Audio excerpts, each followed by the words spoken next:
A'udzu billahi minasyaitonir rajim. Bismillahirrahmanirrahim. Alhamdulillah. Kita lanjutkan dengan amalan berikutnya. Taklim rumah. Allahumma sholli ala Sayyidina Muhammad wa ala ali Sayyidina Muhammad. Assalamualaikum warahmatullahi wabarakatuh. Kita bahan menghadapi kesusahan dan cobaan demi agama. Kisah Islamnya Sayyidina Bilal bin Rabah al-Habsyi radhiyallahu anhu dan penderitaannya.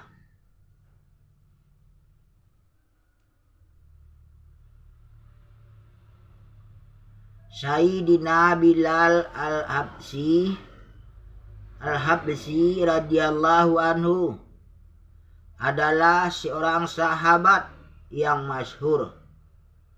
Ia muazzin tetap Masjid Nabawi. Semula ia seorang budak milik seorang kafir, yaitu Umayyah bin Khalaf. Kemudian ia memeluk Islam yang menyebabkannya banyak menerima berbagai siksaan. Umayyah bin Khalaf adalah seorang kafir yang sangat memusuhi Islam.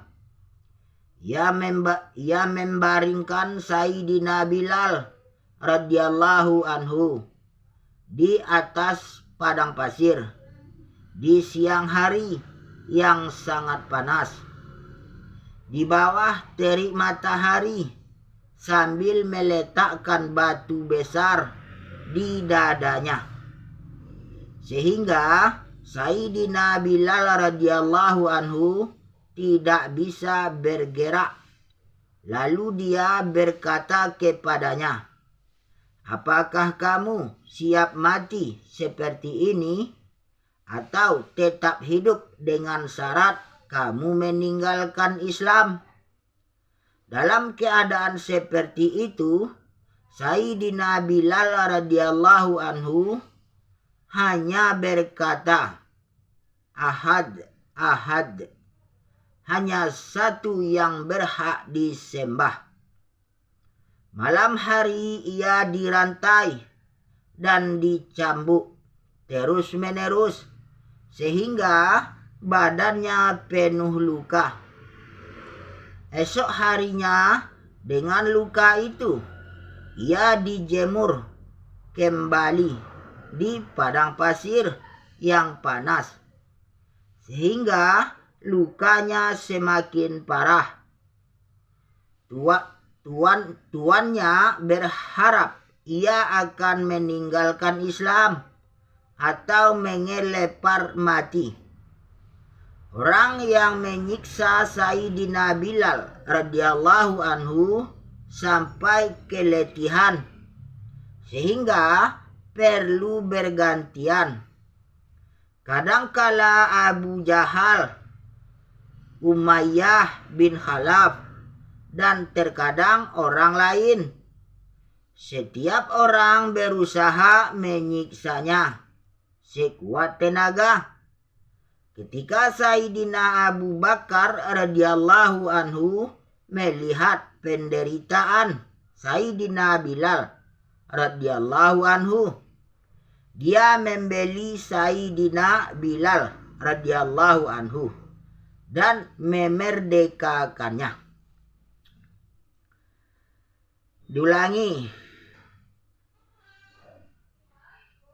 Kisah Islamnya Sayyidina Bilal bin Rabah al-Habsyi radhiyallahu anhu dan penderitaannya. Sayyidina Bilal al-Habsyi radhiyallahu anhu adalah seorang sahabat yang masyhur. Ia muazin tetap Masjid Nabawi. Semula ia seorang budak milik seorang kafir, yaitu Umayyah bin Khalaf. Kemudian ia memeluk Islam yang menyebabkannya banyak menerima berbagai siksaan. Umayyah bin Khalaf adalah seorang kafir yang sangat memusuhi Islam. Ia membaringkan Sayyidina Bilal radhiyallahu anhu di atas padang pasir di siang hari yang sangat panas di bawah terik matahari, sambil meletakkan batu besar di dadanya, sehingga Sayyidina Bilal radhiyallahu anhu tidak bisa bergerak. Lalu dia berkata kepadanya, "Apakah kamu siap mati seperti ini atau tetap hidup dengan syarat kamu meninggalkan Islam?" Dalam keadaan seperti itu, Sayyidina Bilal radhiyallahu anhu hanya berkata, "Ahad, ahad, hanya satu yang berhak disembah." Malam hari ia dirantai dan dicambuk terus-menerus sehingga badannya penuh luka. Esok harinya dengan luka itu, ia dijemur kembali di padang pasir yang panas sehingga lukanya semakin parah. Tuannya berharap ia akan meninggalkan Islam atau menggelepar mati. Orang yang menyiksa Sayyidina Bilal radhiyallahu anhu sampai keletihan, sehingga perlu bergantian. Kadangkala Abu Jahal, Umayyah bin Khalaf, dan terkadang orang lain. Setiap orang berusaha menyiksanya sekuat tenaga. Ketika Sayyidina Abu Bakar radhiyallahu anhu melihat penderitaan Sayyidina Bilal radhiyallahu anhu, dia membeli Sayyidina Bilal radhiyallahu anhu dan memerdekakannya.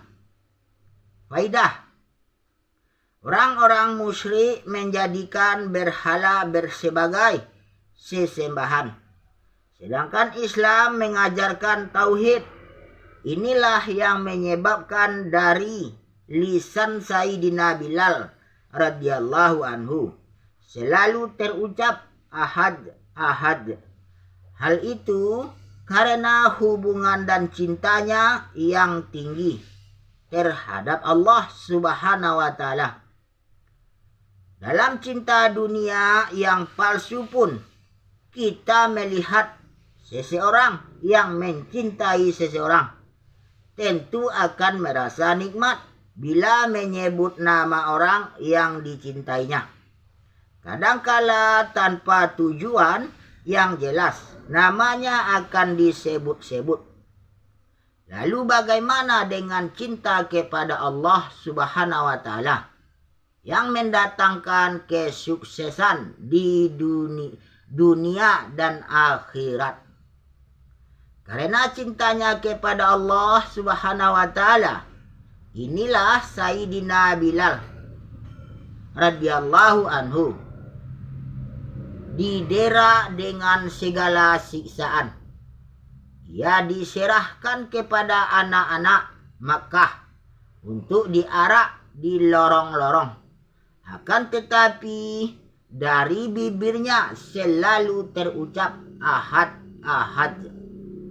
Dengan pengorbanannya itu, dia mendapat kehormatan sebagai muazin baginda Nabi sallallahu alaihi wasallam, baik ketika tinggal di Madinah maupun dalam perjalanan.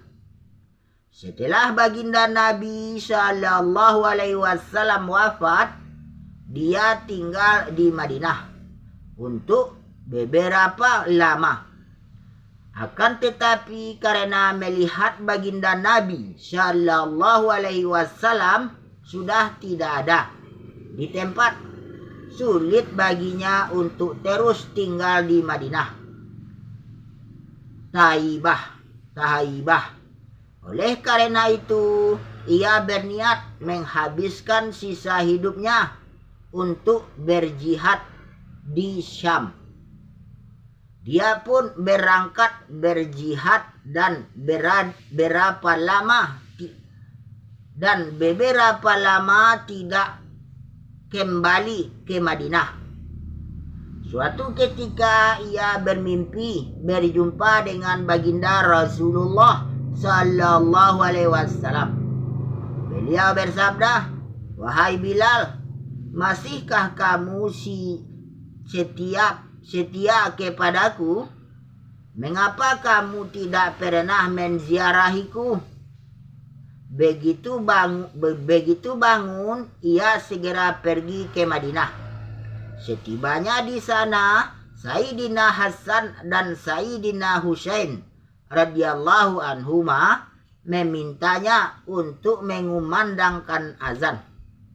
Ia tidak dapat menolak permintaan kedua orang yang sangat dicintainya itu. Dia pun memulai azan. Tak kala suara azan seperti pada masa hidup baginda Rasulullah Sallallahu Alaihi Wasallam sampai di telinga penduduk Madinah. Madinah pun gempar, para wanita pun menangis dan keluar dari rumah mereka. Setelah tinggal beberapa hari di Madinah, ia pun kembali ke Syam. Menjelang tahun 20 Hijriah, dia wafat di Damaskus dari kitab Usudul Ghabah. Alhamdulillah, demikianlah beberapa hadis yang telah kita baca tentang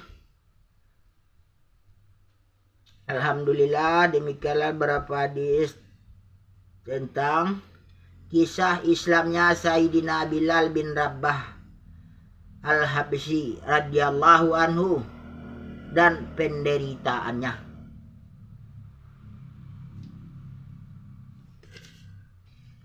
Yang mana kita baca, kita dengar, kita niat, amal dan sampaikan. Insyaallah untuk kesempurnaan majelis kita niat untuk kesempurnaan majelis kita tutup dengan doa kifarah majelis. Subhanallah wa bihamdihi, subhanakallahumma bihamdika, asyhadu an la ilaha illa anta, astaghfiruka wa atubu ilaik. Allahumma sholli ala Sayyidina Muhammad wa ala ali Sayyidina Muhammad. Alhamdulillahi Rabbil Alamin. Assalamualaikum warahmatullahi wabarakatuh. La ilaha illallah Muhammadur Rasulullah.